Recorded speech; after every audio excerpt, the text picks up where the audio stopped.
ठीक है स्लाइड्स।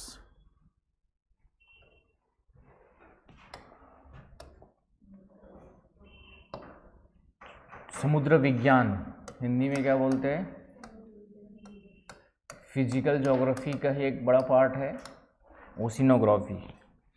तो जीएस में अलग से ऐसे कोई ओशनोग्राफी नहीं लिखा हुआ है। जीएस में जो है अलग से ओशनोग्राफी नहीं लिखा है सिलेबस में, फिजिकल ज्योग्राफी लिखा हुआ है। भौतिक भूगोल, विश्व के भौतिक भूगोल की विशेषताएं लिखा हुआ है ना। सिलेबस में देखेंगे तो पहला टॉपिक क्या लिखा हुआ है? विश्व के भौतिक भूगोल की विशेषताएं। तो इसी भौतिक भूगोल में है ना, इसी फिजिकल ज्योग्राफी में मैंने कहा था 3 बड़े पार्ट्स पढ़ेंगे हम लोग। जियोमॉर्फोलॉजी, ठीक है, तो ये हमने पढ़ लिया है जीएस के अकॉर्डिंग। ऑप्शनल के 1-2 टॉपिक्स बचे हैं, उसको 1-2 दिन में कवर कराऊंगा। फिर दूसरा है आपका जो है क्लाइमेटोलॉजी, जलवायु विज्ञान। दूसरा बड़ा टॉपिक ये है, ये भी पढ़ना बाकी हम लोग का नए बच्चों के लिए। और तीसरा है आपका जो है ओशिनोग्राफी, ये आपका ओशिनोग्राफी समुद्र विज्ञान। तो ये हम लोग आज स्टार्ट कर रहे हैं। तो तीसरा बड़ा टॉपिक ये है। तो ये 3 बड़े टॉपिक्स है, सबसे बड़ा ये है, उससे थोड़ा छोटा ये है, उससे छोटा ये है। ज्योग्राफी में यदि देखेंगे तो मेन आपका फिजिकल ज्योग्राफी ही है, और बाकी जैसे अपनी इंडस्ट्री पढ़ी पूरा डिटेल में है ना। तो इंडस्ट्री जितने डिटेल में अभी पढ़ाया इस वाले बैच में, उतना पहले नहीं पढ़ाया था, ठीक है। उतना भी अच्छे से और उतना अच्छे से पहले कॉमन टॉपिक है करके नोट्स वगैरह दे करके, तो इस बार मैंने उसको भी अच्छे से इंडस्ट्री वाला पूरा टॉपिक्स जो अच्छे से कवर कर दिया। वर्ल्ड्स इंडस्ट्री भी पढ़ा दी है, तो वहाँ से कोई क्वेश्चंस बाहर नहीं आएंगे, चाहे जीएस हो चाहे ऑप्शनल हो, है ना। जीएस में भी आपका इंडस्ट्री वाला चैप्टर है, और ऑप्शनल में पेपर फर्स्ट में इकोनॉमिक ज्योग्राफी में और आपका। तो सबसे पहले समुद्र के बारे में तो जानते ही हैं आप लोग। क्या जानते हो समुद्र के बारे में, बताओ।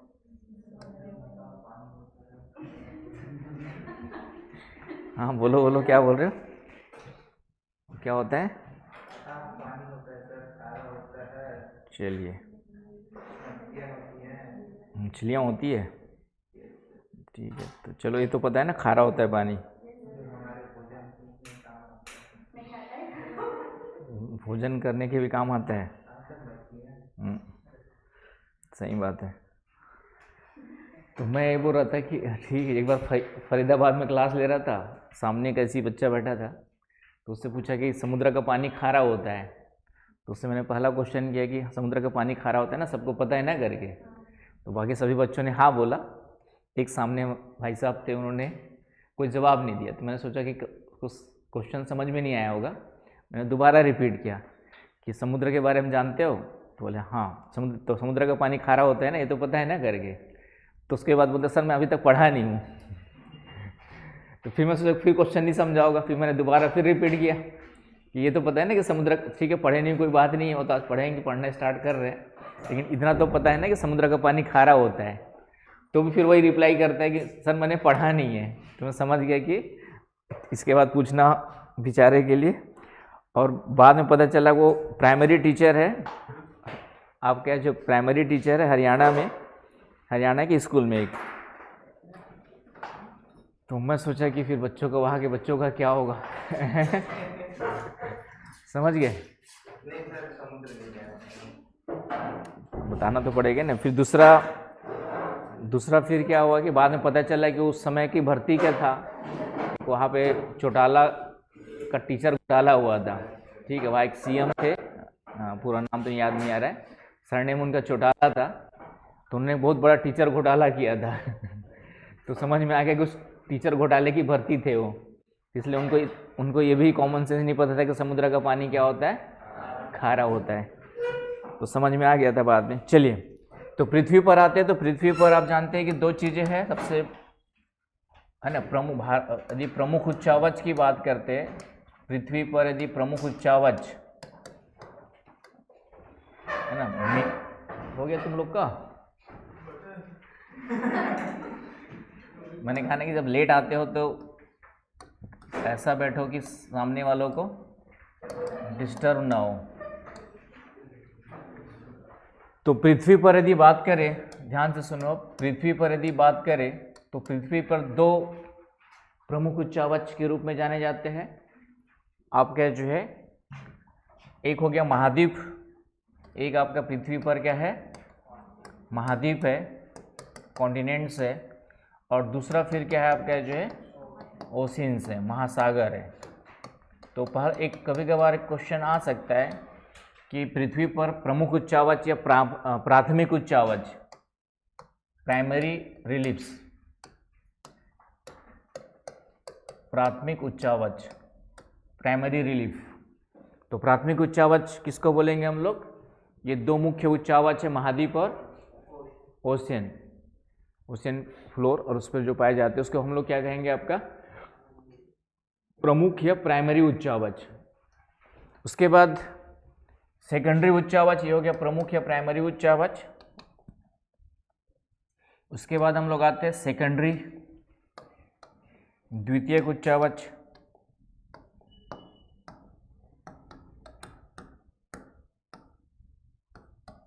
तो सेकेंडरी में किसको रखेंगे?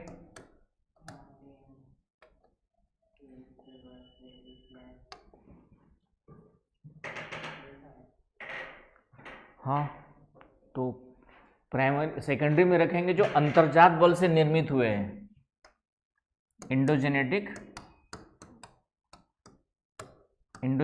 फोर्स, अंतर्जात बल से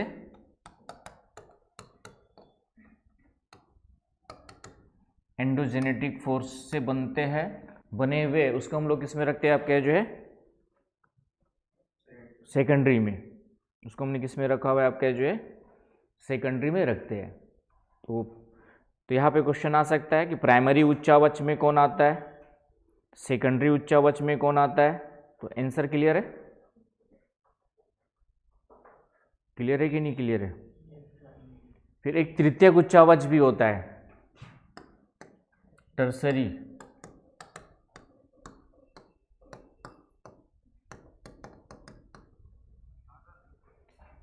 हाँ अन्नो रिकॉर्डिंग में डाल देना और पानी की बोतल भिजवा देना, ठीक है।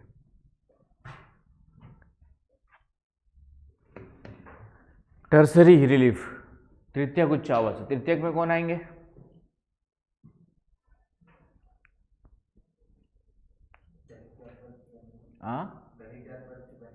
हाँ ठीक है, तो तृतीयक में आ जाएंगे आपके जो external force and exogenetic force जो बनेंगे, बहिर्जात बलों से जितनी भी निर्मित स्थलाकृतियां हैं, बहिर्जात बलों से निर्मित जितनी भी स्थलाकृतियां हैं वह किस में जाएंगे आपके जो है, एक्सोजेनेटिक फोर्स से बनी हुई टोपोग्राफी लैंडफॉर्म्स किस में जाएंगे आपके, तृतीयक में आ जाएंगे। मतलब वी आकार की घाटी, गॉर्ज, कैनियन, जलप्रपात, हवाओं के द्वारा जो भी आपने यार्डंग, ज्यूगेन, छत्रक, सीला, ये सब देखा आपने, ठीक है। ये सब किस में आएंगे आपके, जितने भी है लैंडफॉर्म जो इरोजनल और डिपोजिशनल प्रोसेस से बने हुए, डेन्यूडेशनल प्रोसेस से बने हुए, अनाच्छादन की प्रक्रियाओं से बने हुए, उन सब को हम किस में रखेंगे आपके जो है, तृतीयक में रखेंगे। आया समझ में पहली बात? तो कभी यहाँ पे क्वेश्चन आ सकता है आपका कि प्राइमरी रिलीफ कौन से है, सेकेंडरी किसको कहते हैं, टर्सरी किसको कहते हैं। तो इसका आंसर निकालोगे अब आराम से दिमाग लगा के निकालोगे ना। प्राइमरी में दो ही है मेन आपकी पृथ्वी पर देखेंगे, एक महाद्वीप है, दूसरा महासागर है, और उन पर फिर जो बने हुए पृथ्वी के अंतर्जात बलों से बने हुए है कि नहीं। जैसे ज्वालामुखी उद्गार हो गया तो ज्वालामुखी पर्वत बन गया, दो प्लेटों के टकराने से वलित पर्वत बन गया, तो पर्वत हो गए जो आंतरिक बल से बने हैं, ठीक है। उत्थान से पठार बने हुए, तो सब किस में जाएंगे आपके जो तिब्बत का पठार है उत्थान से बना है। कुछ पठार डिपोजिशन से बनते, जैसे लोएस पठार है।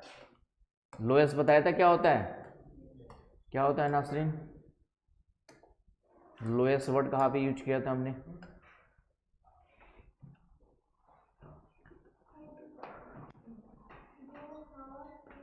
हाँ, हवाओं के द्वारा, पवनों के द्वारा जो निक्षेप से बनते हैं, है ना, पवनों के निक्षेप से बनते हैं, उसको हम लोग क्या कहते हैं आपका, लोएस कहते हैं। तो लोएस का पठार किस में आएगा, टर्सरी में आएगा, है ना। लेकिन तिब्बत का पठार किस में आएगा, द्वितीयक में आएगा। तिब्बत का पठार का निर्माण आपके उत्थान से हुआ है है ना। पठार भी शायद मैंने आप लोगों को पठार के प्रकार पढ़ाए थे, विश्व के पठार देखे थे, पठार के प्रकार पढ़ाए थे उसमें, तो उसमें भी मैंने कुछ चीज़ें बताई थी आपको जो। तो इस बेस पे आपको क्वेश्चन का आंसर निकाल लेना है कि प्राइमरी में आएंगे कि द्वितीयक में आएंगे कि तृतीयक में आएंगे। आया समझ में? चलिए अब हम लोग आते हैं पृथ्वी पर कितना % जल है ना। 71% आपका जो है वाटर है, 71% क्या है लगभग वाटर है, और 29% आपका क्या है महाद्वीप है। 29% क्या है आपका जो है महाद्वीप है। आया समझ में? तो पहला इस जल में, ये तो महासागर का जल आ ही जाता है, इसमें पूरे पृथ्वी पर देखेंगे तो ओनली 3% मीठा जल है। ओनली 3% क्या है आपका जो है फ्रेश वाटर है, जो नदी झील और ग्लेशियर्स वगैरह में मिलते हैं। नदी में, झीलों में और ग्लेशियर्स में मिलते हैं 3%। तो समझ सकते हो कि हमारे लिए जीने के लिए मात्र 3% ही क्या मिलता है पानी है, और उसको भी हम लोग वेस्ट करते हैं। तो एक समय के बाद पानी नहीं रहेगा, और इसी से जीव जंतु वनस्पति भी जिंदा रहते हैं, ठीक है नहीं। स्थल के रहने वाले इन्हीं से जिंदा रहते हैं आपके जो। तो ये ध्यान में रखना है, ग्लेशियर्स में है आपका। उसके बाद इसमें भी देखेंगे तो उत्तरी गोलार्ध और दक्षिणी गोलार्ध में वाटर कितना है 0 डिग्री इक्वेटर, जानते हैं आप लोग, भूमध्य रेखा या विषुवत रेखा बोलते हैं। जो नए बच्चे हैं उनको एनसीईआरटी के नोट्स दिए उसको पढ़ते हो, ये घर में सजा के रख लियो पूजा करने के लिए। तो जैसे ज्योग्राफी चल रहा है तो ज्योग्राफी के एनसीईआरटी भी साथ साथ है ना पढ़ लेना। नॉर्दर्न हेमिस्फीयर, उत्तरी गोलार्ध पढ़ रहे हो? डीप क्या नाम है वीणा, साक्षी, जैसे ज्योग्राफी की क्लास चल रही थी, ज्योग्राफी के एनसीईआरटी भी साथ साथ, कुछ नई चीज़ें नहीं मिलेंगी, एक आध दो फैक्ट्स वगैरह हो सकते हैं जो क्लास में छूट जाए वो मिल सकते हैं, बाकी तो लगभग चीज़ें करा ही देता हूँ। उसी प्रकार इकोनॉमी की चल रही थी, इकोनॉमी के एक बार उल्टा लो, पूरा का पूरा साथ साथ जो चल रहा है साथ साथ उसके साथ चलना है। लेकिन चिंता किस बात की होती है ना, हम लोग जो हो गया है उसके वो क्यों अच्छा से नहीं उसको और पढ़ना बाकी, वो कब चलेगी टॉपिक पूछते रहते हैं। कई लोग पूछते हैं कॉन्स्टिट्यूशन फिर से कब चलेगा, जिनका हो गया वो भी पूछते हैं, ठीक है। तो जो हो गया उसको अभी बाद में जब चलेगा तब पढ़ लेना फिर से। अभी जो चल रहा है उस पर फोकस, इकोनॉमी चल रहा है और आपका क्या चल रहा है ज्योग्राफी, तो पूरा फोकस किस पे होना चाहिए, उसी पे होना चाहिए। तो जो बच गया उसकी चिंताएं कई लोग करते हैं कि ये टॉपिक बचे हुए कब होंगे करके। तो हम लोग वर्तमान में नहीं जीते हैं, कहाँ जीते हैं भूतकाल या भविष्य काल में, जबकि जीवन सिर्फ क्या होता है वर्तमान काल होता है। और उसके चक्कर में वर्तमान काल की जो चीज़ें वो भी अच्छे से नहीं हो पाती है। तो चाहिए है ना मुंडी लहरी मिताली, लेकिन ठीक है उसके बाद भी नहीं सीखोगे। चलिए कहने का मतलब ये है कि जैसे अभी टेस्ट लिया था मैंने, दोबारा लिखने कहा, कितने लोग ने लिख लिया? आकांक्षा ने अच्छा लिखा, इम्प्रूवमेंट नहीं अच्छा इम्प्रूवमेंट, आप उतने सिलेक्शन के लायक तुम लिख लिया हो। अब टाइम कितना लगा मुझे नहीं पता, लेकिन टाइम पर्टिकुलर उतने टाइम पे उतना लिख लेते उसका मतलब उतने काफ़ी है सिलेक्शन के लायक ना। तुमने अभी लिखना स्टार्ट किया तो इसकी कॉपी देखना कम करना है, और ठीक है हमने एलेबोरेट करके बहुत ज़्यादा लिखा, हमें बहुत ज़्यादा ज़रूरत नहीं होती। वी आकार की घाटी के बारे में लिखना है तो सिर्फ इतना ही कि नदी के द्वारा ऊपरी या युवावस्था में लंबवत अपर्दन के फलस्वरूप गहरी घाटी का निर्माण होता है, जिसकी आकृति कैसी होती है वी के समान होती है, इसलिए इसको क्या कहते हैं वी आकार की घाटी कहते हैं। बस इतना ही काफ़ी है। अब उसमें बहुत ज़्यादा उसका गौर्ज है तो वी आकार की घाटी में की गहराई में और वृद्धि हो जाती है, इसको क्या बोल देते हैं निरंतर लंबवत अपर्दन से कटाव से और ज़्यादा गहरी हो गई तो कैनियन बोल देते हैं। तो उसी में पूरा का पूरा कम शब्दों में आ जाएगा। तो शब्दों को कम यूज करना धीरे धीरे सीखना है, धीरे धीरे आएगा। अभी तो जितना आता है दिमाग में, जितनी भावनाएं आती है उसको लिखना सीखो, उसके बाद उसको कम कैसे करना है धीरे धीरे होगा वो, ठीक है। टाइम कैसे कम होगा वो भी धीरे धीरे होगा। तो अभी पहले तो लिखना सीखो, चलना सीखो। एनीवे, तो उत्तरी गोलार्ध में जो है और दक्षिणी गोलार्ध में तो जल की मात्रा किस में ज़्यादा है बताओ, कॉमन सेंस लगा के, है ना। जल की मात्रा जो है आपका सदर्न हेमिस्फीयर में जल अधिक है, महासागर अधिक है यहाँ पे जो है। तो यहाँ पे 4/5 महासागर है और बाकी जो बच गया आपका,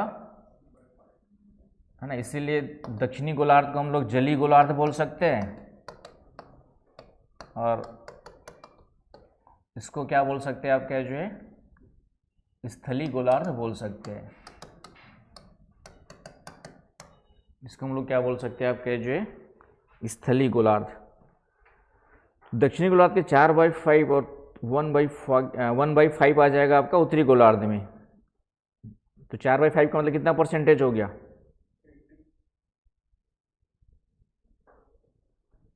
हम्म 4/5 का मतलब परसेंटेज कितना होगा, जल्दी बताओ सीसेट वालों।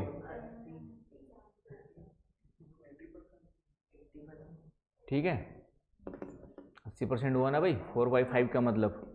तो 80% आपका दक्षिणी गोलार्ध में क्या है, जल है लगभग, और उसका उल्टा हो जाएगा स्थलीय गोलार्ध। यहाँ पे 80% स्थल है और 20% क्या है आपका जो है जल है। आया समझ में। तो ये कुछ पॉइंट्स है आपके जो है समुद्र के बारे में ध्यान में रखना है।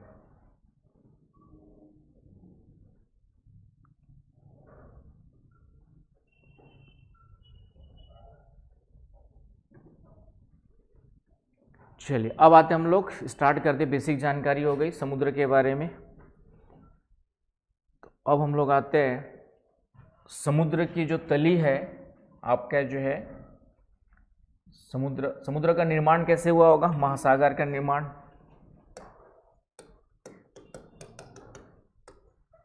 महासागरों का निर्माण कैसे हुआ होगा,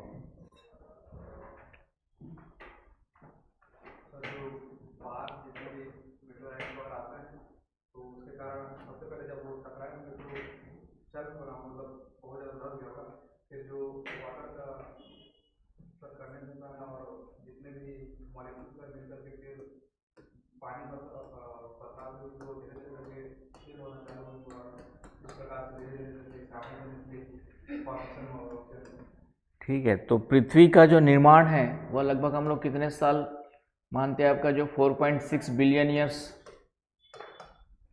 यही मानते हैं ना, 4.6 अरब वर्ष या 460 करोड़ वर्ष मानते हैं।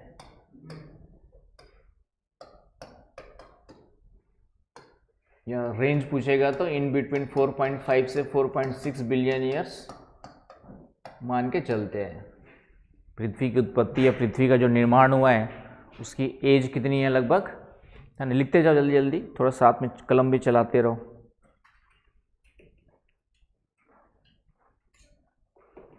एक क्वेश्चन आपका आया था यूपीएससी प्रीलिम्स में ही, और वो एनसीईआरटी के एक पैराग्राफ में दिया हुआ है ना। क्वेश्चन टफ था लेकिन दिया किसमें, वो 11वीं क्लास की जो तो फिजिकल ज्योग्राफी का एनसीईआरटी, उसी में एक पैराग्राफ में दिया है उसका, और वो मैं क्लास में डिस्कस भी किया था। तो पृथ्वी का निर्माण कैसे हुआ, पृथ्वी के निर्माण के लिए जो मेन थ्योरी उसको हम किसको मानते हैं, बिग बैंग थ्योरी, इसको मानते हैं आपका जो है। बाकी डिटेल पढ़ेंगे इसको बाद में। Big bang theory, big bang सिद्धांत, है ना। इसको पुराने बच्चों को पढ़ाया होगा मेरे ख्याल से, राहुल पढ़ाया था कभी,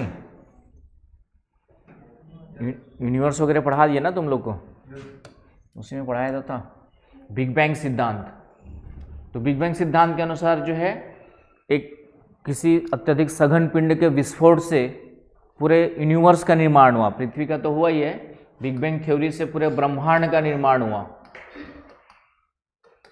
ब्रह्मांड का निर्माण बिग बैंग, इसी ब्रह्मांड का भाग हमारी पृथ्वी है, इसी ब्रह्मांड का भाग हमारा क्या है आपका जो है। तो जब विस्फोट हुआ तो तापमान लाखों डिग्री सेंटीग्रेड था। तो पृथ्वी का जब निर्माण हुआ तो पृथ्वी क्या थी जो है, गर्म तप्त मैग्मा थी, आग के गोले के समान थी। पृथ्वी क्या थी आपका जो है, आग का गोला थी, फायर बॉल के रूप में थी आपकी जो है। आई ना बस समझ में, मतलब अत्यधिक गर्म थी। तो धीरे धीरे फिर क्या होती गई, ठंडी होती गई, धीरे धीरे करके जो है क्या होती गई आपकी जो है, ठंडी होती गई। तो जब ठंडी होती गई तो आपका क्या हुआ, जो पूरी तरह ठंडा हो गया, ठोस हो गया, तो वही क्या बन गए आपके, सबसे पहले महाद्वीप बन गए। ठंडी होकर के क्या बन गए आपके जो है, महाद्वीप। हालांकि महाद्वीप धीरे धीरे ठंडे हुए और इस कारण से ग्रेनाइट क्रस्ट से बना हुआ है महाद्वीप, बताया था ग्रेनाइट चट्टानों से बना हुआ है। महाद्वीप किससे बने हुए आपके जो है, ग्रेनाइट, कॉन्टिनेंट्स जो है ग्रेनाइट रॉक से बने हुए। धीरे धीरे ठंडा हुआ। जब ठंडी हो रही थी पृथ्वी तो कई सारी गैसेस थी, वो सब धीरे धीरे करके क्या होते गई, आपका जो है, जो हल्की गैस है वो बाहरी एटमॉस्फेयर में चली गई, जो भारी गैस है कार्बन डाइऑक्साइड, जलवाष्प, ये सब नीचे की ओर आपके जो है बैठते गए। तो जलवाष्प के संघनन, जलवाष्प का संघनन हुआ होगा। संघनन का मतलब इंग्लिश में कंडेंसेशन ऑफ वाटर वेपर। संघनन का मतलब होता है जलवाष्प का जल में परिवर्तन। संघनन, कंडेंसेशन इंग्लिश में।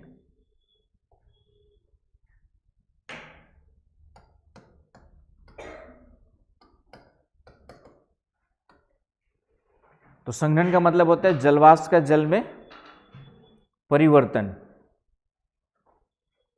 है ना। जैसे इस कमरे में यदि ठंडी बोतल लाएंगे हम लोग पानी की, तो उसके चारों ओर क्या जमा हो जाएगा, पानी जमा हो जाता है। उसके चारों ओर पानी जमा हो जाता है। तो पानी कहाँ से आया, कहाँ से आया उदित?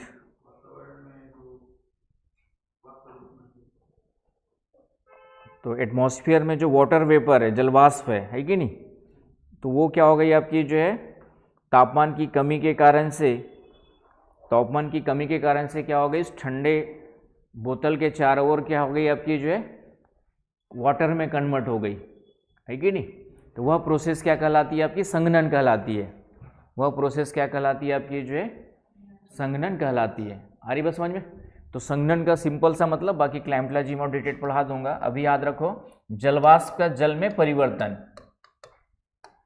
जलवाष्प का जल में परिवर्तन क्या कहलाता है, संघनन कहलाता है। जैसे ओस बनती है, तो ओस कैसे बनती है, ओस कहाँ से बनी, ठंडी की ऋतु है, सुबह उठते होंगे तो ओस के दर्शन होते होंगे, ठीक है, उठते होंगे सुबह तो हाँ, तो बताओ नासरीन, वो पानी ओस कहाँ से आया, संघनन समझ में आया एक वर्ड में अभी। जलवाष्प का जल में, इस कमरे में जलवाष्प है, उसका जल में परिवर्तन की प्रक्रिया क्या कहलाएगी, संघनन कहलाएगी। आगे बस समझ में। तो ओस कैसे बनती, पानी के पत्तों के ऊपर, पत्तों के ऊपर ज़्यादा बनती है। क्यों बनती है पत्तों के ऊपर ज़्यादा,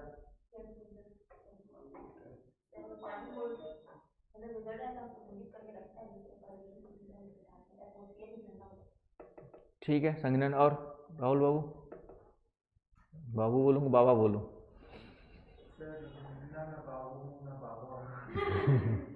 राहुल तारा मुँह, नाम में क्या रखा है, राहुल तो राहुल ही, नाम बाबा बोलूँगा तो थोड़ी चेंज हो जाओगे, रहोगे तो वही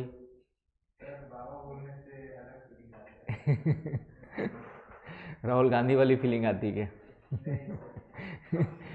तो चलिए, मेरे लिए तो सब कुछ क्या बोलते हैं, जो निकल गया वही हो anyway, कहने का मतलब है कि पत्तियों से वाष्पोत्सर्जन होता है। पत्तियों से क्या होता है, पत्तियां क्या करती है, जल का निष्कासन करती है। तो पत्तियों के ऊपर जल की मात्रा क्या होती है, ज़्यादा होती है, इसीलिए ओस जो है सबसे ज़्यादा कहाँ पे मिलेंगे, तो पत्तियों के ऊपर मिलता है, तो संघनन की प्रक्रिया के द्वारा। तो जलवाष्प, तो यहाँ पर क्या है कि जब धीरे धीरे पृथ्वी ठंडी होती गई तो वायुमंडल में जो जलवाष्प के कण रहे होंगे वह संघनित होकर के पृथ्वी के ऊपर क्या होते गए, पानी के रूप में, जलवाष्प का संघनन हुआ और पृथ्वी के ऊपर पानी के रूप में क्या होते गए, आपके जो है जमा होते गए। आई ना बात समझ में, पृथ्वी के ऊपर क्या हुआ, पानी के रूप में गिरते गए, जमा होते गए। लेकिन शुरुआत में तापमान बहुत ज़्यादा था तो कुछ तो भाप बन के फिर उड़ गए होंगे, फिर धीरे धीरे और ठंडा हुआ तो फिर जलवाष्प पानी के रूप में कन्वर्ट हुए होंगे। तो इस तरीके से पृथ्वी की सतह पर धीरे धीरे पानी भरना स्टार्ट हो गया होगा, और जब पानी जमा स्टार्ट हो गया तो उसके नीचे की परत जो और तेजी से ठंडी हुई होगी, है ना। तो इसीलिए क्या बन गए फिर आपका जो है महासागरीय जल के भरने से, और इसलिए महासागरीय जो क्रस्ट है वह जल्दी ठंडी हुई, जैसे पानी भरना स्टार्ट हुआ उसके नीचे की क्रस्ट क्या हो गई आपकी, तेजी से ठंडी हुई, और इस कारण से उसको हम लोग बेसाल्ट कहते हैं। तो महासागरीय क्रस्ट जो है बेसाल्ट से बनी है, ये बताया था मैंने पुराने बच्चों को। और महाद्वीपीय क्रस्ट किससे बनी हुई है, आपके ग्रेनाइट से बनी हुई है। आया समझ में? आपका जो है लाइट कैसे बंद हो गई?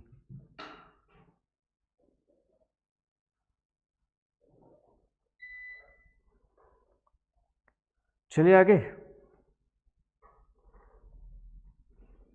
तो पहला पॉइंट तो याद रखना कि महासागरीय क्रस्ट किससे बनी है, तो बेसाल्ट से बनी है, और महाद्वीपीय क्रस्ट किससे बनी है, तो ग्रेनाइट से, राइट। अब आते हैं हम लोग इसके आगे की चीजें। तो महासागर कैसे बने समझ में आ गया, महासागर कैसे बने वो समझ में आ गया ना भाई। ये 4 नंबर की लाइट कैसे बंद हो गई, लाइट गोल हुई क्या? नहीं सर। तो 4 नंबर की लाइट कौन बंद कर दिया? लाइट मतलब ये वाली, हाँ ठीक। पानी की बोतल भिजवाना नहीं यार, बोलना तो फोन नहीं जगह किशन को बोल, सॉरी किशन बोलता हूँ उसको, सुनील को। चलिए अब आते हैं हम लोग महासागर का टॉपिक स्टार्ट करते हैं। महासागरीय तली,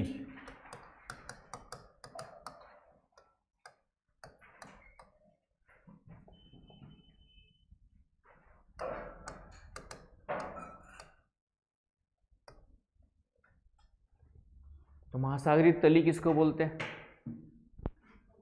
ओशनिक फ्लोर। तो जिसके ऊपर पानी महासागर का भरा हुआ है वो क्या कहलाएगी आपकी, जो ये वाला पोर्शन क्या कहलाएगा, महासागरीय तली कहलाती है, ओशनिक फ्लोर कहलाता है।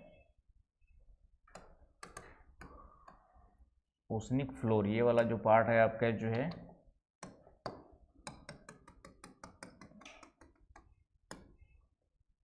आया समझ में, ये क्या कहलाता है आपका जो है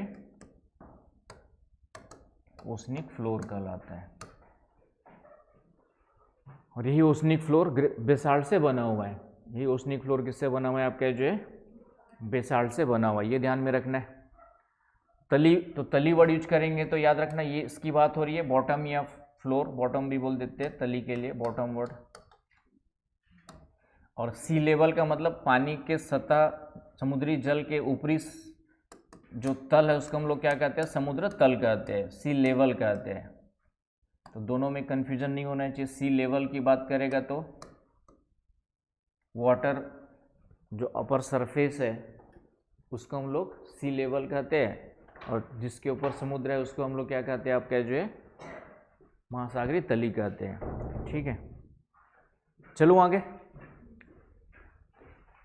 अब ये जो महासागरीय तली है ये एकदम इस तरीके से फ्लैट नहीं है, समतल नहीं है, है ना। जिस तरीके से पृथ्वी के महाद्वीपों के ऊपर, है ना, हमारे पृथ्वी के महाद्वीपों के ऊपर पर्वत पठार मैदान पाए जाते हैं, है ना। पृथ्वी पर महाद्वीप है हमारे, ठीक है। तो इन महाद्वीप पे पर्वत पाए जाते हैं, पठार पाए जाते हैं, है कि नहीं।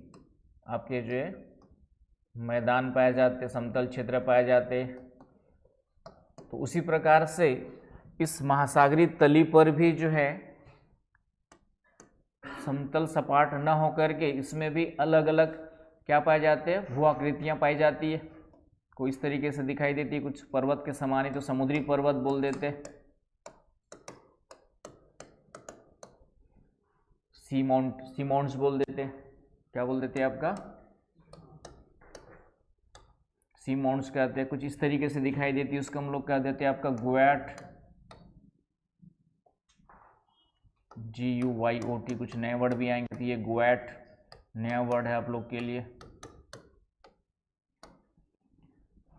तो कटक हमने देखा था, ठीक है, कि महासागरों के अंदर जो है इस तरीके से ज्वालामुखी पर्वतों की जो श्रृंखला पाई जाती है उसको हम लोग क्या कहते हैं, आपके जो महासागरीय कटक कहते हैं। महासागरीय कटक आपका जो है मध्य सागरीय कटक या महासागरीय कटक, या आपका जो है ओशनिक रीजेस कहते हैं आपके जो है। याद आ रहा है ना भाई।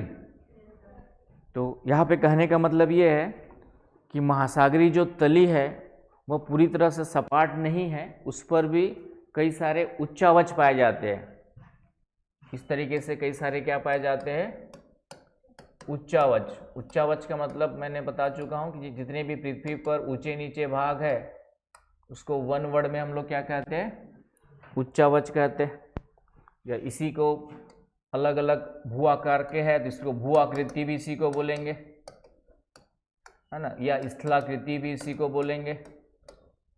इंग्लिश में लैंड फॉर्म्स, टोपोग्राफी, सब एक ही सिमिलर सिनोनिम्स के रूप में वर्ड यूज कर सकते हैं हम लोग। समझ गया ना भाई, कि उच्चावच, भू आकृति, स्थलाकृति सब क्या है आपके जो है इंग्लिश में लैंड फॉर्म्स, टोपोग्राफी। आ रही बात समझ में। तो जैसे मैंने कहा कि प्रमुख उच्चावच दो हो गए, उसमें द्वितीयक तृतीयक उच्चावच देगा, तो उसी को प्रमुख भू आकृतियां कौन सी पृथ्वी पर, तो वो भी वर्ड आपके महाद्वीप और महासागर। द्वितीयक स्थलाकृतियां कौन सी है, तो जो अंतर्जात बलों से बने होंगे उसको क्या बोलेंगे, सेकेंडरी लैंडफॉर्म, सेकेंडरी टोपोग्राफी में रखेंगे। और बहिर्जात बल से बनेंगे उसको तृतीयक भू आकृति या तृतीयक स्थलाकृति में रखेंगे। तो ये लगभग ये वर्ड जो है आपके सिनोनिम्स रूप में यूज करना है, समानार्थी शब्दों के रूप में। आ रहा है समझ में यहाँ तक। तो अब हम लोग पढ़ेंगे कि महासागरीय तली में किस प्रकार के उच्चावच पाए जाते हैं, कैसे पाए जाते हैं, उसके बारे में आने वाले हैं। तो महासागरीय तली के उच्चावच करके हेडिंग डालेंगे अब लोग। यहाँ तक समझ में आ रहा है ना। बेसिक से लेके चल रहा हूँ एकदम शुरू से लेकर के पूरा महासागर के अंदर जो जो होती है और जो हमारे एग्जाम्स के काम के लायक है उसको घूमेंगे, उसको देखेंगे, उसको समझेंगे। धीरे धीरे कॉन्सेप्ट डेवलप करना है। आ रहे हैं बच्चों को समझ में, आ रहे हैं ना समझ में, साथ साथ चल पा रहे हो।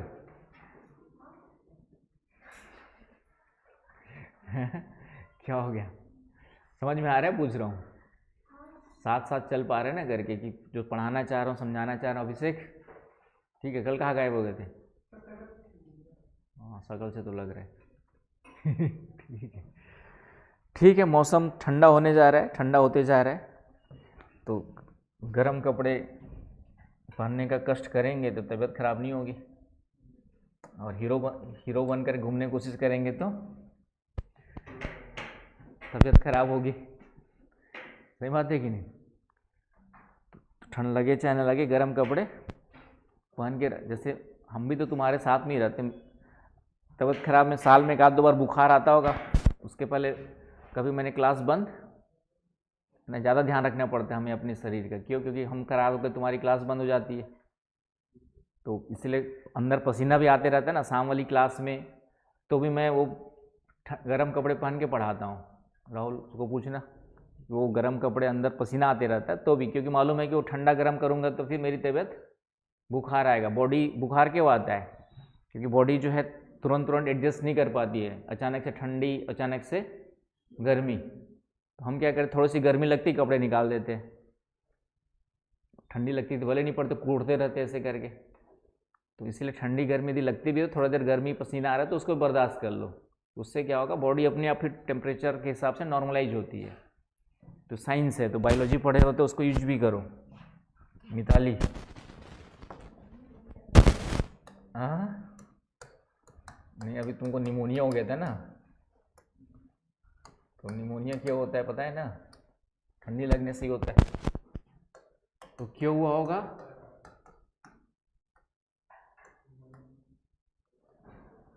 शौकीन मर गया जाड़े से। महासागरीय तली के उच्चावच है ना, reliefs oceanic floor, reliefs of oceanic floor कर लो, या इसको हम लोग बॉटम टोपोग्राफी या सब मेरीन टोपोग्राफी भी कहते हैं। अधः सागरी उच्चावच, अधः सागरी उच्चावच, क्वेश्चन में कुछ भी पूछ सकते, वर्ड यूज कर सकता है, शब्दों को समझना है। अधः सागरिक उच्चावच, सब मेरीन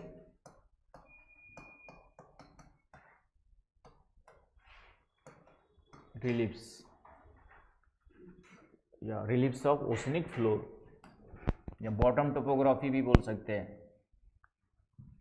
अधः सागरी उच्चावच या तली स्थलाकृतियां,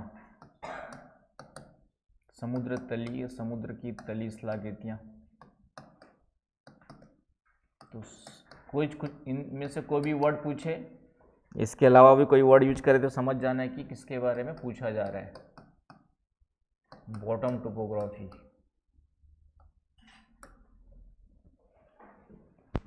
और इसका इंग्लिश लिख लेंगे रिलीफ्स ऑफ ओशनिक फ्लोर। समझ गए ना? तो सिलेबस में ऑप्शनल में भी देखेंगे तो ये टॉपिक अलग अलग महासागरों के नाम से है। तीनों महासागरों का नाम दिया होगा, उसके उच्चावच करके लिखा होगा, राइट, उसके तली उच्चावच करके लिखा होगा। तो दोनों सिलेबस साथ में रखेंगे, जीएस का और ऑप्शनल का भी। तो उतना पढ़ने के बाद न जीएस में कोई क्वेश्चन बाहर जाएगा, नहीं ऑप्शनल में। तो अधः सागरी उच्चावच, सबसे पहले इसकी परिभाषा देखते हैं कि अधः सागरी उच्चावच का मतलब आप क्या समझ रहे हो। एक लाइन परिभाषा, डेफिनेशन, या महासागरीय तली के उच्चावच या अधः सागरी उच्चावच। तो उच्चावच का मतलब समझ गया, ऊंचे नीचे भाग जितने भी है, और अधः सागरी का मतलब सागर के अंदर, अधः मतलब नीचे, सागर के नीचे, या और नीचे का मतलब तली से हो गया। तो सागर की तली पे पाए जाने वाले उच्चावच, जैसे मैंने बताया अभी कि सागर की जो तली है, सागर की जो तली है पूर्णतः सपाट नहीं है, इस पर भी जो है महाद्वीपों के समान ही कुछ ऊंचे पर्वत है ना, कुछ पर्वत टाइप की स्थलाकृति पाई जाती है, पठार टाइप की स्थलाकृति पाई जाती है, ज्वालामुखी पर्वत पाए जाते हैं। तो उसे हम लोग क्या कहते हैं, अधः सागरी उच्चावच कहते हैं। तो एक लाइन परिभाषा क्या लिखेंगे कि महासागरी तली पर पाए जाने वाले ऊंचे नीचे भाग, महासागरी तली पर पाए जाने वाले ऊंचे नीचे भाग, जैसे महाद्वीपों पर पर्वत पठार मैदान पाए जाते हैं। समझ में, महासागरीय तली पर पाए जाने वाले ऊंचे नीचे भाग, upper and deeper parts found over the oceanic floors, या various kind of landforms topography also found over the oceanic floor similar to continental crust या कॉन्टिनेंटल पार्ट। आ रही बात समझ में? कुछ भी लिख सकते हो अपने हिसाब से, मेरी भावनाएं समझ कि जिस प्रकार महाद्वीपों पर पर्वत पठार मैदान सब मिलते हैं, उसी प्रकार महासागरी की तली पर भी जो है ऊंचे नीचे जो भाग पाए जाते हैं, पर्वत पठार के समान स्थलाकृतियां पाई जाती है, उसको हम लोग क्या बोलेंगे, आप क्या जो है अधः सागरी उच्चावच कहेंगे, महासागरी तली के उच्चावच कहेंगे। आया समझ में? तो एक लाइन परिभाषा पता होना चाहिए। अब उसके बाद आएंगे कि उच्चावच कौन कौन से पाए जाते हैं। तो अधः सागरी उच्चावचों को हम लोग दो भागों में डिवाइड कर सकते हैं, इसके दो पार्ट्स या टू पार्ट्स में डिवाइड कर सकते हैं। एक आपके जो है प्रमुख उच्चावच,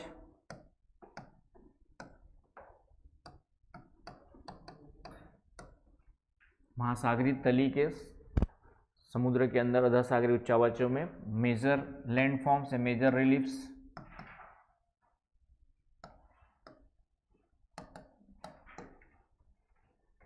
और दूसरा जो है ना, प्रमुख उच्चावाच या प्रमुख स्थलाकृतियाँ, कुछ भी वर्ड यूज कर सकते हैं। मैंने कहा उच्चावाच के लिए स्थलाकृतियाँ वर्ड पहले ही बता दिया है। दूसरा द्वितीयक उच्चावाच या गौण उच्चावाच, सेकेंडरी या माइनर लैंड फॉर्म्स करके भी वर्ड यूज कर सकते हो। सेकेंडरी या माइनर लघु स्थलाकृतियाँ, लघु स्थलाकृतियाँ या लघु उच्चावाच। ये वृहद उच्चावाच, प्रमुख उच्चावाच या वृहद उच्चावाच, समझ में आ रहा है ना। वर्ड शब्द थोड़ा सा इधर उधर हो सकते हैं, तो ये ध्यान में रखना है।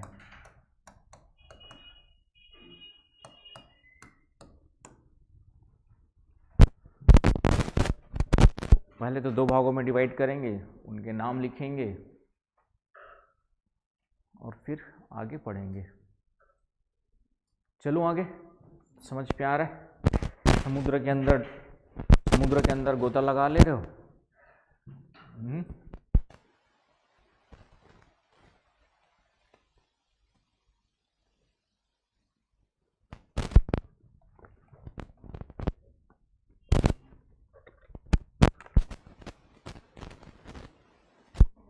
चलिए, तैरना आता है? जिसको नहीं आता वो जलमग्न हो जाएगा, जिसको आता है वो निकल जाएगा। ठीक है, समुद्र की लहरों से लड़ते हुए। ठीक है, तो सबसे पहले आएंगे हम लोग जो है कॉन्टिनेंटल शेल्फ, महाद्वीपी मग्न तट कहते हैं। पहले तो नाम ही याद करना पड़ेगा, महाद्वीपी मग्न तट, कॉन्टिनेंटल शेल्फ।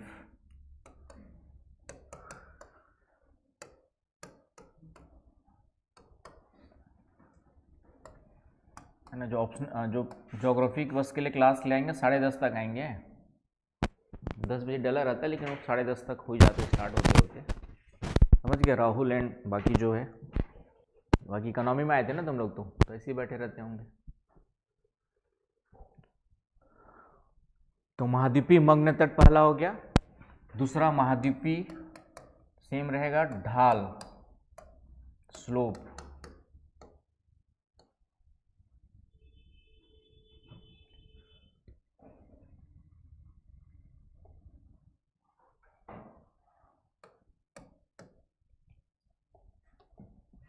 फिर तीसरा आपका जो है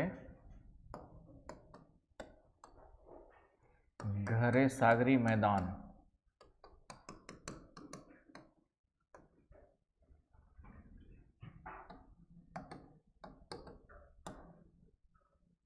डीप सी प्लेन,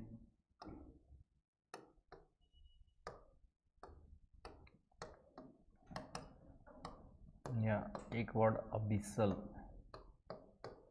प्लेन भी बोल देते हैं।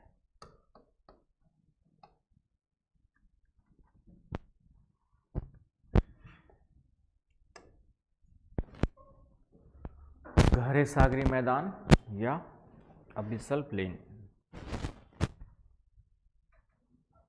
चलिए आगे,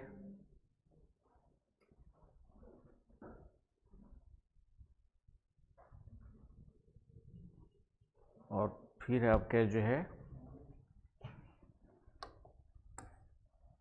महासागरी गर्त,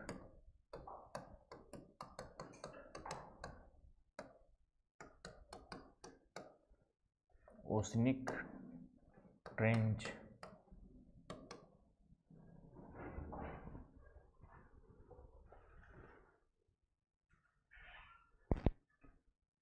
एग्जाम में भी ऐसी ही फ्लो चार्ट्स वगैरह यूज करने की आदत रखनी है अभी से, समझ गए?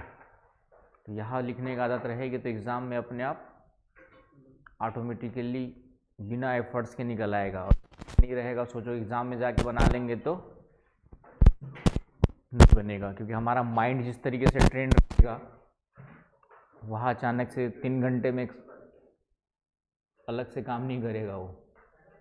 तो ये ट्रेनिंग जो देनी है अभी से माइंड को देनी, कुछ भी लिखो तुरंत सोचो कि कैसे उसको पॉइंट्स में देना है, फ्लो चार्ट में देना है, डायग्रामेटिक देने हैं, समझ गए ना भाई। तो माइंड की ट्रेनिंग जितनी यहाँ पे होगी उतना ही वहाँ पे टाइम भी कम लगेगा और वैसी ही चीज़ें निकलेंगी। इसलिए टेस्ट क्यों दिया था, टेस्ट देने का मतलब ही है ना, कि हम यहाँ पे जिस तरीके से प्रैक्टिस करेंगे उतना ही वहाँ पे परफेक्शन एग्ज़ाम में भी रहेगा उसी अकॉर्डिंग। इससे जितना लिखोगे उतना मीन्स आसान होगा, जितना ऑब्जेक्टिव सॉल्व करोगे उतना प्रीलिम्स आसान होगा, समझ गए। तो जियोमॉर्फोलॉजी का एक ऑब्जेक्टिव टेस्ट भी एक बार पूरा और पढ़ लो, ऑब्जेक्टिव टेस्ट रखूँगा बीच में, है ना। अभी मेंस का जो लिखने का है इसको एक बार लिखने का है, सबको नहीं लिखा किसी ने, ला के जमा कर देना। 2 लोग ने कल दिया था, बाकी जो बच्चे उसको भी लिख लेना। तुम लोग अभिषेक बाबू लिखे क्यों? एक बार पढ़ो और लिख डालो, मैंने कहा ना साथ साथ तैयार हो जाएगा। एक बार पढ़ के लिख डालोगे तो टॉपिक हमेशा के लिए कहीं ना कहीं क्या हो जाएगा, तैयार हो जाएगा। उसके बाद दोबारा बस उसको रिवीजन करोगे तो तुरंत रिकॉल हो जाएंगी चीज़ें, और अभी छोड़ दोगे तो फिर बाद में पढ़ोगे तो नया नया फिर से लगेगा वो, तो फिर से नए से लगे नया शुरुआत कर रहा हूँ। तो एक बार उसको फिर से आंसर लिख करके दे दो, जमा कर दो, फिर एक बार चेक कर दूंगा, फिर फीडबैक दे दूंगा, और उसके बाद एक ऑब्जेक्टिव टेस्ट हो जाएगा। तो जो टॉपिक है जीएस के क्योंकि सबसे ज़्यादा जो मेन टॉपिक है जियोमॉर्फोलॉजी, क्लाइमेटोलॉजी, ओशनोग्राफी, ये 3 टॉपिक को ही समझने वाला टॉपिक है ज्योग्राफी का। बाकी तो फिर कविता कहानी टाइप की है। उद्योग पढ़ा हमने, तो उद्योग में ऐसा कुछ भी नहीं है कि रॉकेट साइंस टाइप का तुमको याद करना हो, लेकिन कुछ फैक्ट्स वगैरह है, कॉन्सेप्ट वगैरह, तो उसके हिसाब से उसको भी लिखना है। लेकिन उसमें कोई 1-2 शब्द इधर उधर कम ज़्यादा हो गए तो गलत नहीं होगा। लेकिन यहाँ पे अंतर्जात की जगह बहिर्जात लिख दिया तो गलत हो जाएगा, समझ गए ना भाई। तो ये थोड़ा सा ध्यान में रखना है। तो ये हो गए आपके प्रमुख उच्चावच। द्वितीयक में आ जाओ।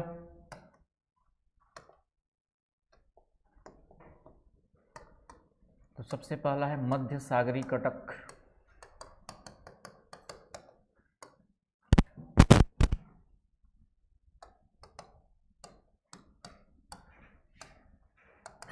मिड ओशनिक रीजेस, मध्य सागरी कटक।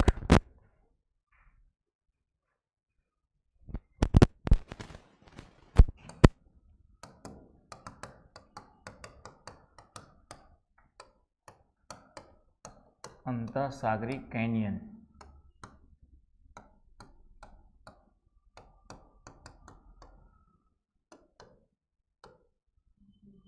Submarine canyons. तीसरा आ जाओ आपका जो है समुद्री पर्वत, सी माउंट्स।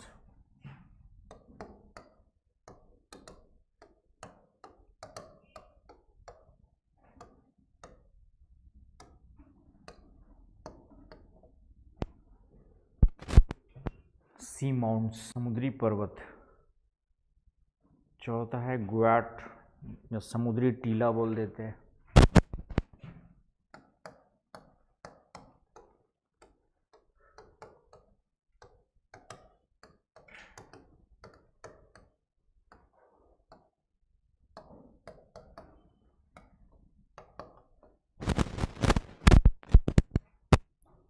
फिर आ जाओ आपका प्रवाल द्वीप।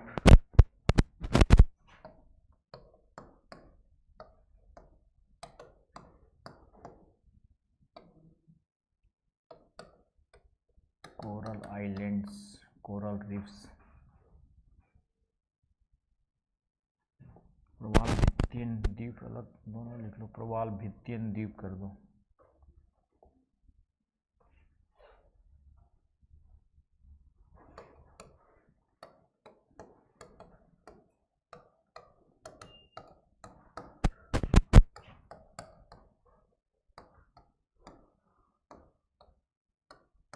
हिंदी मीडियम वाला इंग्लिश वर्ड भी लिख लिया करना है,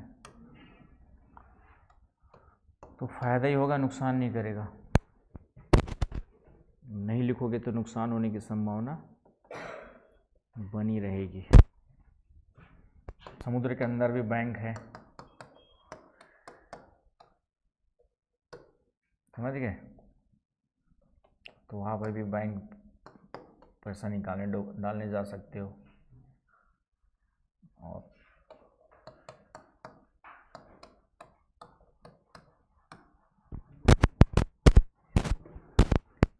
आया समझ में? तो ये हो गया आपके गौण उच्चावाच के कुछ नाम। तो पहले तो नाम याद रखना, प्रीलिम्स के लिए हो चाहे मेंस के लिए हो, चाहे ऑप्शनल हो चाहे जीएस हो। क्वेश्चन आ सकता है, पहला क्वेश्चन ये बनेगा, या ऑब्जेक्टिव वगैरह में स्टेटमेंट, देखो यूपीएससी फैक्ट्स तो पूछता नहीं है, लेकिन स्टेटमेंट के रूप में महासागर के अंदर जो है ये प्रमुख उच्चावाच हो गए। प्रमुख का मतलब जो मेन रूप से फैले हुए, उसके ऊपर फिर ये सब मिलते हैं। उसके ऊपर क्या मिलते हैं? ये सब उसके ऊपर मिलेंगे। तो पहले ये महाद्वीपीय मग्न तट, ढाल, गहरे सागरी मैदान, महासागरी गर्त, ये सब आएंगे आपके जो है, राइट। ये वाला सोल, हाँ वही है। स्पेलिंग क्या है बताऊंगा, ठीक है। वो वाला सोल नहीं है जो तुम्हारे अंदर है, ठीक है, सबके अंदर है, मतलब हसन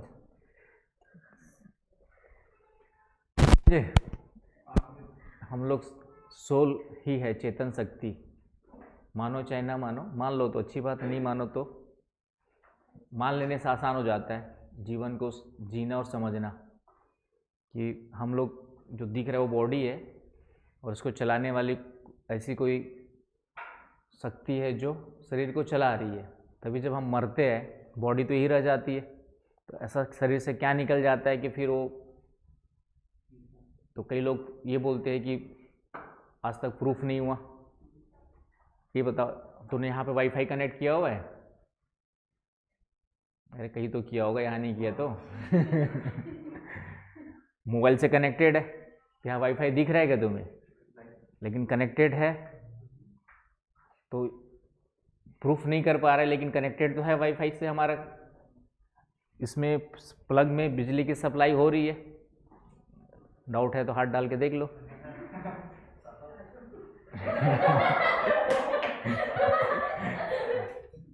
ठीक है। लेकिन वो बिजली कैसे दिखाई देती है? बिजली कैसे दिखाई देती है ना, खुली आंखों से नहीं, बाकी वो इलेक्ट्रॉन वगैरह का जो फ्लो हो रहा है, स्पेशली वो कुछ इंस्ट्रूमेंट्स वगैरह से देखोगे तो इलेक्ट्रॉन फ्लो वगैरह, तो बिजली का अस्तित्व है। उसको प्रूफ करना चाहे कैसे दिखती है, क्या है, कैसे है, तो आसान नहीं है प्रूफ करना। वाईफाई वेव्स के थ्रू जो है हमारे पास मोबाइल से कनेक्टेड है। तो सेम चीज़ आप सोल को मान लीजिए भाई, कि सोल है या नहीं है, इसको प्रूफ करना आसान नहीं है, लेकिन कोई ऐसी चीज़ तो है जो हमारे बॉडी को रन कर रही है।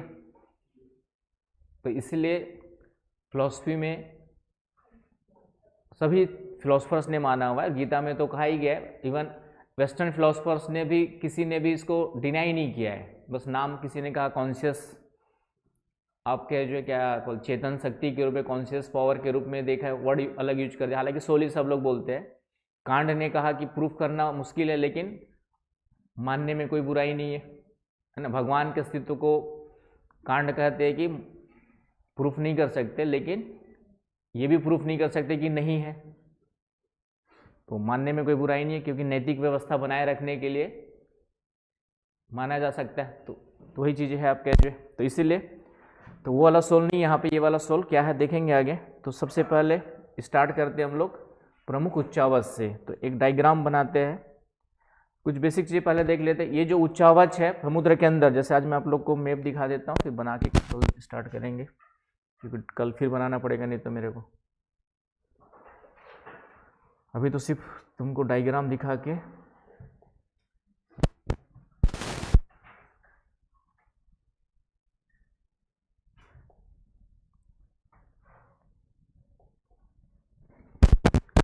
तो समुद्र के अंदर जब जाओगे, है ना, कितने लोग समुद्र नहीं देखे हैं, मतलब समुद्र के अंदर देखे भी नहीं और गए भी नहीं।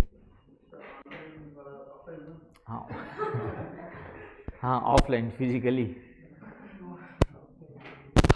कोई बात नहीं, मैं भी पिछले साल तक नहीं देखा था। इसी लास्ट दिसंबर में पहली बार मैं समुद्र किनारे पूरी घूम के आया था। तो मैं भी आधे से ज़्यादा ज़िंदगी हो गई उसमें मैं भी समुद्र नहीं देखा था, तो शर्माने और घबराने वाली बात नहीं है। डिपेंड करता है कि आपके पास जेब में पैसा था या नहीं था घूमने लायक, और टाइम था, पैसा था तो टाइम निकाल पाए कि नहीं निकाल पाए। तो इसलिए नहीं गए तो कोई बात नहीं है। लेकिन जब समुद्र में ऑब्जर्वेशन देखा होगा कि समुद्र के किनारे किनारे हम दूर तक पैदल पैदल जा सकते, मतलब ये डूबने का खतरा नहीं होता है, डूबने का खतरा नहीं होता। इसका मतलब है कि समुद्र ये हो गया आपका लैंड, समुद्री किनारा, समुद्री बीच जिसको हम लोग कहते हैं, है ना। इसको क्या कहते हैं हम लोग जो है हिंदी में पुलिन कहते हैं। समुद्र का किनारा समुद्री बीच कहा जाता है ना भाई, ये तो पता होगा। तो ये समुद्री किनारे वाला जो भाग है बीच, ये आपका हो गया। जब इधर से हम पानी के अंदर जाते हैं तो एक कुछ दूरी तक समुद्र की गहराई ज़्यादा नहीं होती है, लगभग क्या होती है आपकी जो है समतल होता है। तो इसको ही हम लोग किनारे वाले पहला जो शुरुआत वाला जो भाग है उसको क्या कहते हैं हम लोग, कॉन्टिनेंटल शेल्फ कहते हैं, महाद्वीपीय मग्न तट। हिंदी में क्या कहते हैं, मग्न तट कहते हैं ना। डायग्राम कल बता के बताऊंगा। लेकिन जोश में आगे एकदम अंदर तक मत चले जाना। एक तो तरंगे इतनी तेजी से आती है कि उसके बाद ठीक है कभी कभी निपट लेते हैं कुछ लोग, है ना। इतनी तेज तरंगे आती है कि जोश में यदि आप चले गए, है ना, जो अच्छे तैराक होते हैं वही उन तरंगों से बाहर आ पाते हैं। तो यदि आप में आप खुद को कॉन्फिडेंस है तभी जाकर के अंदर उन तरंगों से लड़ना, अदरवाइज पानी, अग्नि और हवा, इन तीन चीज़ों से कभी पंगा नहीं लेना चाहिए, है ना। ये मेरे दादाजी बोला करते थे ठीक है। कभी कभी आग वाग में हम लोग कुछ उल्टा सीधा कर रहा है या पानी में नदी वदी में कहीं रिस्क लेने चले गए तो हमेशा बोलते थे कि तीन चीज़ों से कभी पंगा नहीं लेना है, आग, पानी और हवा से। तो इसलिए समुद्र के किनारे भी, अभी बिलासपुर की एक लड़की कुछ दिनों पहले पूरी तट पे जाके शहीद हो गई हाँ, मतलब जोश में चली गई होगी या ध्यान नहीं दिए होंगे, है कि नहीं। कई लोग होते हैं ना जोश जोश में धीरे धीरे धीरे करके आगे बढ़ जाते हैं, तो वो चीज़ें। तो ये महाद्वीपीय मग्न तट, फिर अचानक से ढाल बढ़ने लगता है, गहराई बढ़ने लगती है। ये दिख रहा है, ये पूरा का पूरा भाग क्या हो रहा है आपका, यहाँ से गहरा होना स्टार्ट हो जाता है एक पर्टिकुलर गहराई तक। तो ये पूरा का पूरा भाग हो गया आपका महाद्वीपीय मग्न ढाल, है ना। इसको अभी महाद्वीपीय वर्ड ही हम यूज कर रहे हैं, उसके पीछे भी कारण है। इसको महासागरीय मग्न ढाल नहीं बोल रहे, क्या बोल रहे हैं हम लोग, महाद्वीपीय ढाल या मग्न ढाल बोला जाता है। कॉन्टिनेंटल स्लोप, कॉन्टिनेंटल स्लोप कहा जाता है, इसको कॉन्टिनेंटल शेल्फ कहा गया है। तो अभी तक हमने महाद्वीपीय वर्ड इसलिए यूज किया क्योंकि ये समुद्र के अंदर भले है, लेकिन ये महाद्वीपों का ही विस्तार है जो समुद्र के अंदर डूबे हुए हैं।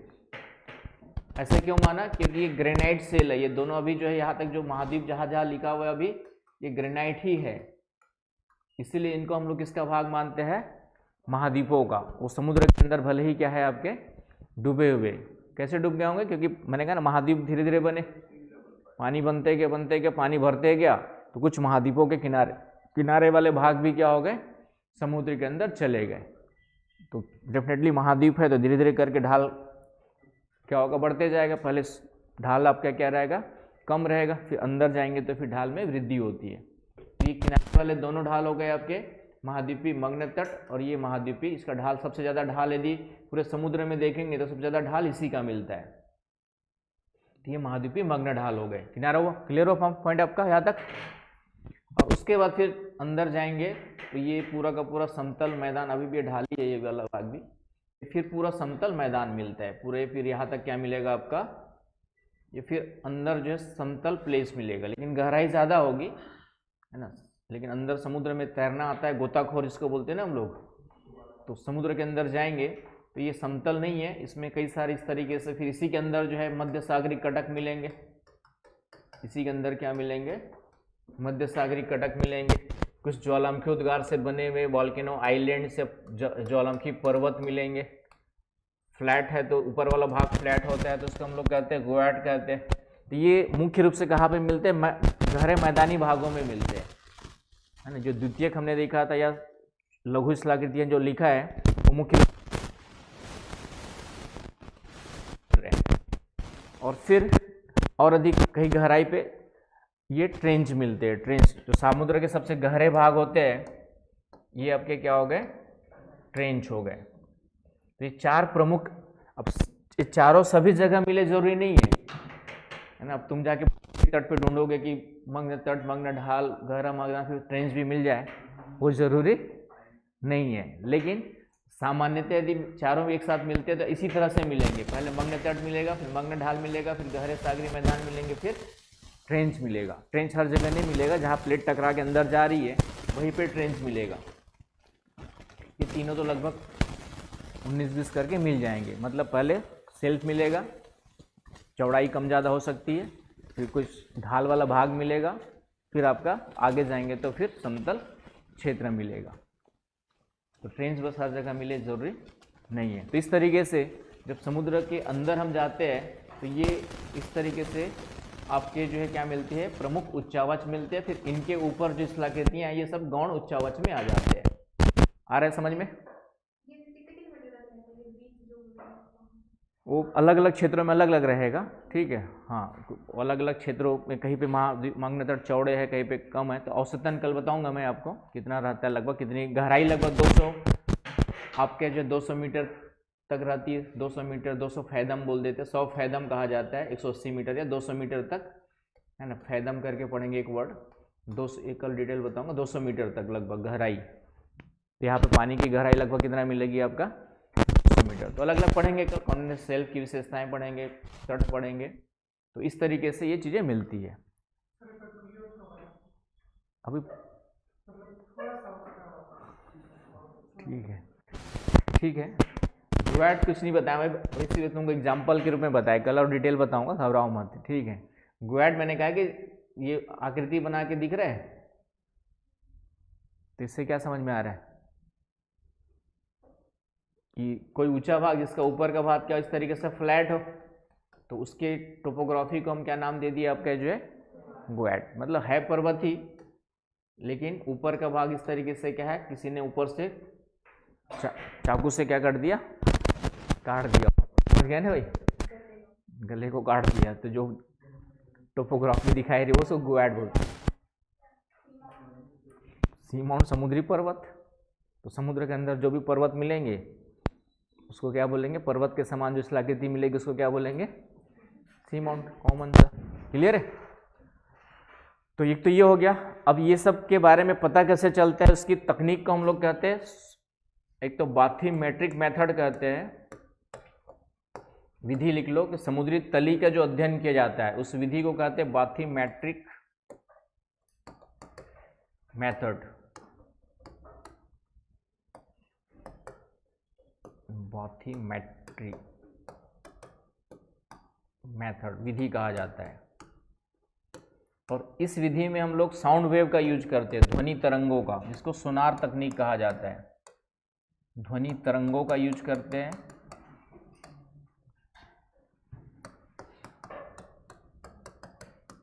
उसको हम लोग कहते हैं सोनार, सोनार मेथड। नाम सुना है सोनार, सोनार टेक्नोलॉजी। साउंड, सोनार का full sound,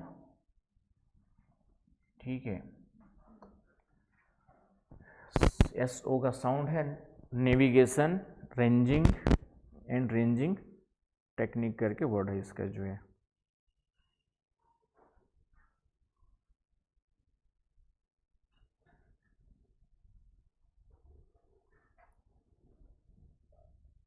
sound, navigation and ranging, SO दोनों के लिए आ जाएगा साउंड, इसका है नेविगेशन एंड, और ये रेंजिंग, इसका फुल फॉर्म देखेंगे तो ये है।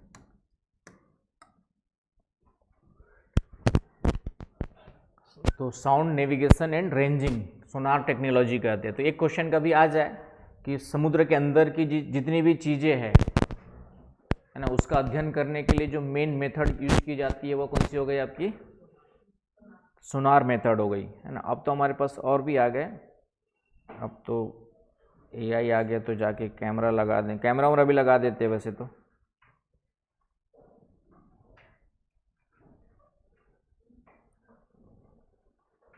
लेकिन इसमें हम लोग क्या करते हैं, साउंड वेव भेजते हैं। साउंड वेव की स्पीड हमें पता है, गहराई कैसे पता चलेगा? जैसे भारत विश्व में सबसे अधिक गहराई वाली ट्रेंच है आपका जो है मेरियाना ट्रेंच। मेरियाना ट्रेंच ये विश्व की सबसे गहरी ट्रेंच है। इसकी गहराई लगभग माना जाता है 11,000 आपके जो है, ठीक है, 11,020 मीटर है, कुछ मीटर है आपके जो, मतलब 11 किलोमीटर से ज़्यादा है। ठीक है, 11,000 मीटर है आपका, कितना एग्जैक्टली याद है किसी को? 11,020 मीटर के आसपास, 200, हाँ 11,200 मीटर, राइट, 11,200 मतलब 11 किलोमीटर गहरा है। अब कोई जाके नाप के दाई नहीं होगा 11 किलोमीटर गहरा है करके, तो कैसे पता चला कि 11 किलोमीटर है? ड्रिल करके। तो वो तो अधिकतम गहराई तक खोदा गया खान है, वो तो 12 किलोमीटर लगभग खोदी गई है। तो इसका यूज करते हैं हम लोग, साउंड वेव का यूज करते हैं, है ना। साउंड वेव भेजते हैं, साउंड वेव की स्पीड हमें पता है, समुद्री ध्वनि तरंगों की स्पीड पता है ना भाई। तो नीचे फ्लोर से टकरा करके फिर से वापस आती है, तो इससे हम इसकी गहराई निकाल सकते हैं। गणित का क्वेश्चन हो गया, बताओ। साउंड वेव की स्पीड कितनी है? 332 मीटर पर सेकंड। 343 कहाँ से आ गया? 332 हो गया, 330 होगा। राहुल, ध्वनि तरंगों की गति कितनी है? विकास, हाँ भाई 330 से 332 होगा। 300 अलग अलग में अलग अलग होता है, एवरेज गूगल में डाल के देख लो ना तुरंत भाई। 343 तो बिल्कुल नहीं होगा, ठीक है। एवरेज स्पीड ऑफ साउंड करके डालो, अलग अलग में अलग अलग रहेगा। 330 या 332 होता है। एटमॉस्फेयर डाल दो ज़्यादा ज़्यादा होगा तो ये 20 डिग्री टेम्परेचर पे रूम की बात कर रहा है, एटमॉस्फेयर में नॉर्मल टेम्परेचर पर, ठीक है। इसमें 343 दिखा रहा है, लेकिन मेरे ख्याल से 330 332 मीटर होता है एक एवरेज।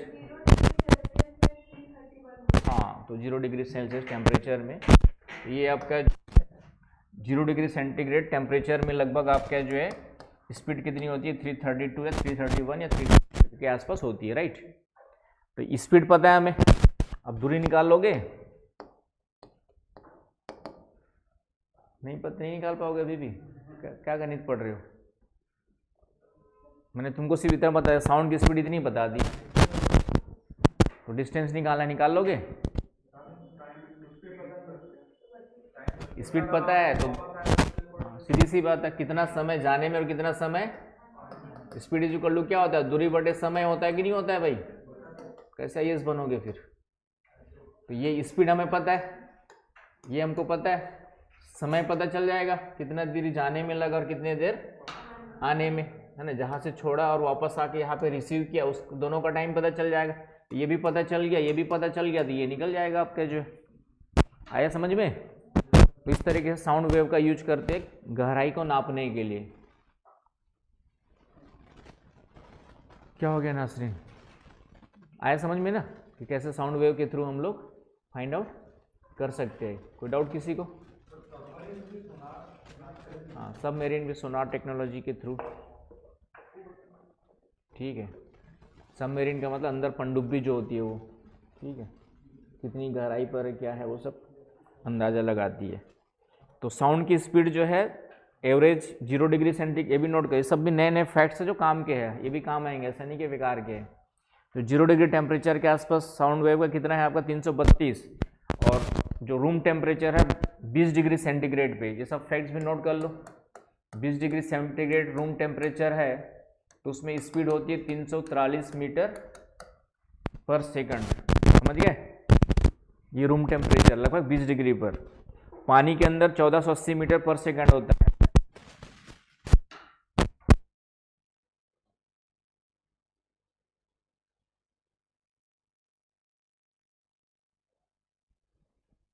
में ज़्यादा होता है, स्टील या लोहा लोगे तो और ज़्यादा हो जाएगा। तो हाँ, डेंसिटी बढ़ेगी तो वो बढ़ते हैं। तो ठोस में ज़्यादा, द्रव में कम, फिर गैस में कम। स्टील में होता है 560 मीटर पर सेकंड।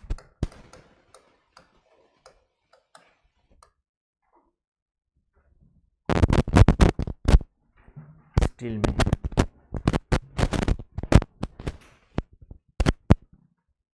समझ गए। तो टेम्परेचर का प्रभाव पड़ता है आपके जो है, तो टेम्परेचर ज़्यादा होगा तो स्पीड क्या हो जाएगी,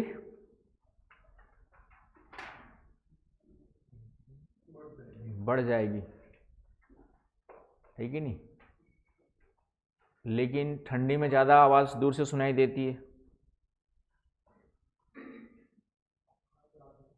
क्योंकि एटमॉस्फेयर क्या होता है, हाँ मतलब शांत हो जाता है ना, बाकी हवाएं हमारे कम चलती है, एयर क्या हो गई आपकी, डेंस हो गई। तो इस कारण से स्पीड तो उतनी ही रहेगी, मतलब कम हो जाएगी, टेम्परेचर कम हो एटमॉस्फेयर का तो।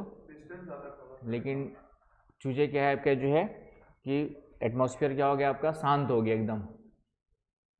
तो इस कारण से थोड़ा सा स्पीड या आवाज़ ज़्यादा तेज आती है आपकी, जो फ्रीक्वेंसी वगैरह आ रही बस समझ में। ये सब क्वेश्चंस भी कभी कभी आते थे पहले, अब लेकिन ये भी पता होना चाहिए कि गर्मी, जैसे रेलवे स्टेशन के किनारे कोई रहे होंगे या रेलवे लाइन जो हॉर्न बजता है, तो गर्मी में उतनी दूरी से आवाज़ नहीं आता है जितना कि ठंडी में आवाज़ आती है। तो रात को और ज़्यादा आती है, ठीक है।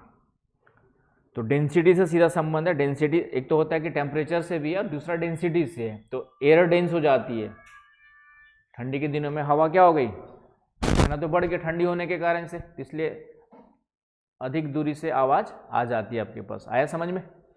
तो टेम्परेचर पे भी डिपेंड करती है, डेंसिटी पर भी डिपेंड करती है। तो ये सब क्वेश्चंस भी आएंगे। चलिए कल बाकी देखेंगे, कल अलग अलग महाद्वीपीय मग्न तट क्या है, कैसी विशेषताएं, इन सब के बारे में। तो आज समझ में आ गया क्या पढ़ने वाले हम लोग आगे। चलिए आज के लिए तो काफ़ी है शुरुआत करने के लिए।